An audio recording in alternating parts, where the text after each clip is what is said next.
This is Pulse of Africa, the face and voice of Africa. The story of resurgent and burgeoning Africa is here, only on the Pulse of Africa channel.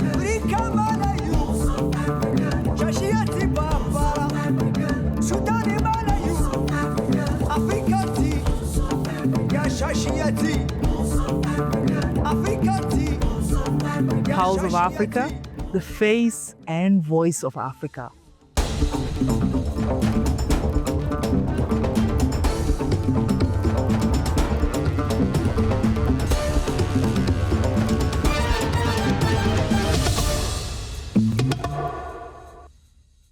Good evening, I'm Gamachisa Mendida, your host for tonight's news hour. We're bringing you the latest stories from across Africa. Let's start with the headlines. Ghana. Chinese Premier Li Qiang on Monday met with Ghanaian President John Dramani Mahama, who is in Beijing for the Global Leaders Meeting on Women. Li said that China and Ghana elevated bilateral ties to a strategic partnership last year, ushering in new opportunities for cooperation in various fields. China is ready to work with Ghana to expand practical cooperation and deepen the strategic partnership to bring more benefits to the people of both countries. Mahama said Ghana stands ready to deepen cooperation with China in trade, investment, infrastructure, construction, energy, agriculture and mining, while exploring new growth drivers in areas such as the digital economy and artificial intelligence. Mahama added that Ghana supports the Global Governance Initiative and will continue to work with China to firmly uphold multilateralism and safeguard international fairness and justice. The African Union Commission Chairperson Mohamed Ali Yusuf has called on African nations to urgently transform the continent's growing youth population into a productive, inclusive and globally competitive workforce. Africa Skills Week 2025 took place in Addis Ababa recently. Organized by the African Union Commission in collaboration with the Ethiopian government, the event was held under the theme Powering Africa's Industrial Future, Skills for Innovation, Growth and Sustainability. Speaking at the opening of the second Africa Skills Week 2025 in Addis Ababa, Yusuf emphasized that skills development is central to achieving Agenda 2063 and powering Africa's industrial and digital future. We must convert our demographic divide into a productive workforce, he stated. The chairperson highlighted that skills development is not only vital for inclusive growth and decent jobs, but also crucial for the digitalization of the African Continental Free Trade Area and the implementation of the second 10-year plan.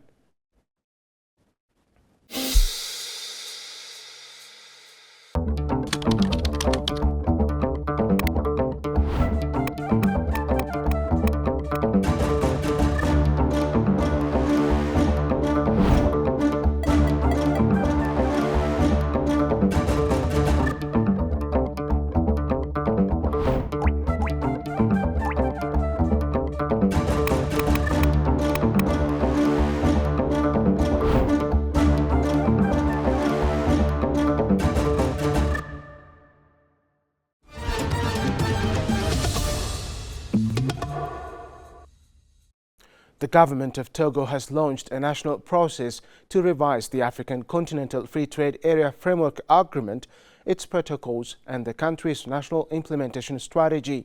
A national workforce on the review of the agreement and protocols is held from 6 to 8 October 2025 in Lomé, followed by consultations on revising Togo's African Continental Free Trade Area Implementation Strategy from 9 to 10 October 2025. The objectives are to examine the African Continental Free Trade Area Framework Agreement and its protocols to ensure they reflect current global, regional and national economic developments in line with Article 28 of the agreement. In his opening remarks, Mr. Mensa Kofi Vinyo, Chief of Staff at the Ministry of Trade, emphasized that the African Continental Free Trade Area is not just a trade agreement, but one of the continent's most ambitious projects designed to create a single market of 1.4 billion consumers with a combined GDP estimated at over $3 trillion. He highlighted that this initiative represents a historic opportunity for Togo as it will enhance business competitiveness, attract new investments, and promote job creation, especially for youth.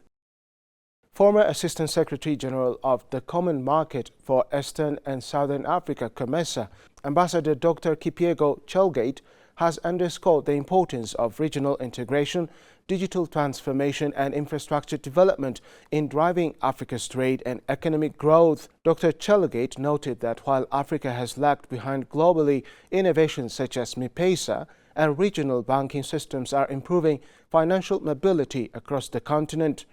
Digital transformation is key, but it must be matched with physical infrastructure, roads, railways, and airports if we are to conduct the kind of business we need, he said.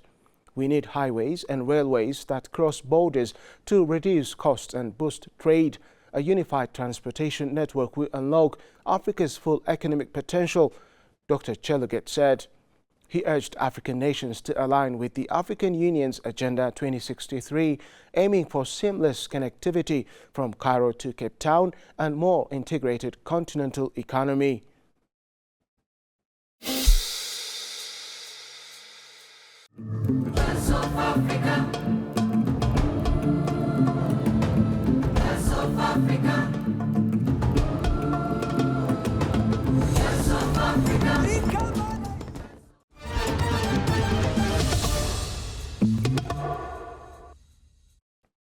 The recently launched Pulse of Africa media has great potential in reshaping the existing global narrative about the continent, Ethiopia's Speaker of the House of People's Representatives, Tageshe Chafo, remarked. Pulse of Africa Media, POA, a pan-African media outlet initiated by Prime Minister Abiy Ahmed, launched last week in Addis Ababa. During a visit to the Pulse of Africa Media's headquarters today, Speaker Tageshe emphasized that POA marks a critical step in amplifying Africa's voice on the global stage. He noted that despite Africa's rich natural resources, deep-rooted values, diverse cultures, and a strong sense of identity, the continent has long lacked media platforms capable of accurately reflecting its true image. The launch of Pulse of Africa helps to fill this long-standing gap, Tageshe stated. Africa must tell its own stories. Through platforms like this, the continent can share its reality, achievements, and aspirations with the world. He further stressed the importance of active engagement from Africans across the continent in ensuring the success of the media outlet. It requires the daily participation of Africans who believe in the power of their own voice.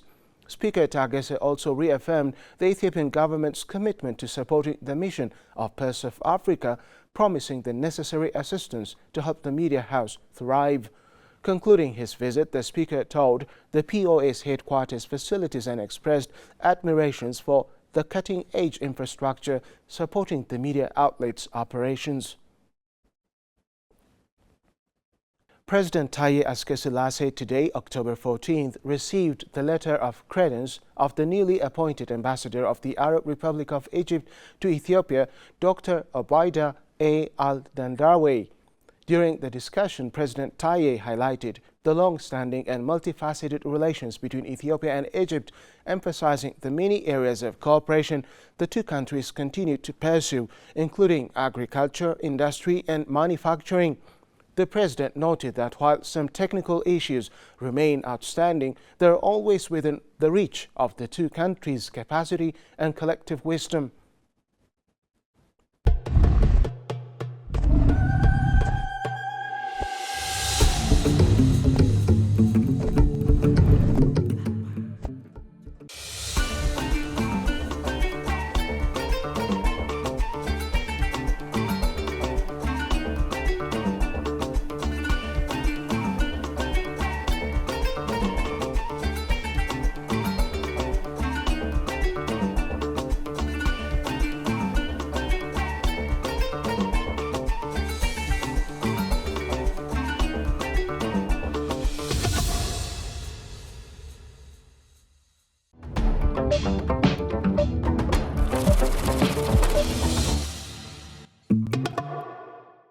Moving on to business news, Shell has approved the development of an offshore gas project in Nigeria along with its joint venture partner Sutlink Energies, the oil major said on Tuesday, the latest in a series of investments by its Nigerian business. The HI offshore gas project, once completed, would supply 350 million standard cubic feet of gas per day at peak production to Nigeria liquefied natural gas LNG, which produces and exports liquefied natural gas to global markets, Shell said. The investment, valued at $2 billion according to the Nigerian government, underscores Shell's strategy to expand its global liquefied natural gas business and strengthen its position in Nigeria despite years of challenges. State-run oil firm Nigerian National Petroleum Corporation (NNPC) owns 49% of Nigeria's liquefied natural gas, with Shell at 25.6%, the second biggest shareholder. Other shareholders of the liquefied natural gas terminal are Total Energies and Eni. Production from the HI field, discovered in 1985 and located about 50 kilometers offshore and 100 meters deep, is expected to begin before the end of this decade.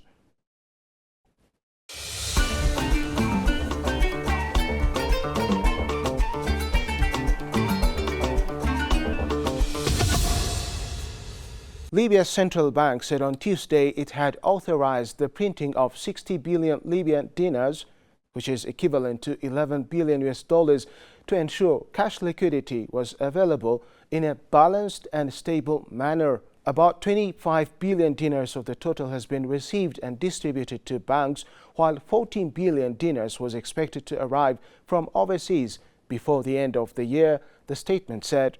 The remaining 21 billion would be imported in 2026, it added. The new denominations are scheduled to arrive in successive shipments during the coming period, according to the plan approved by the Central Bank of Libya, the statement said. That's all for today's Pulse of Africa. Thank you for joining us.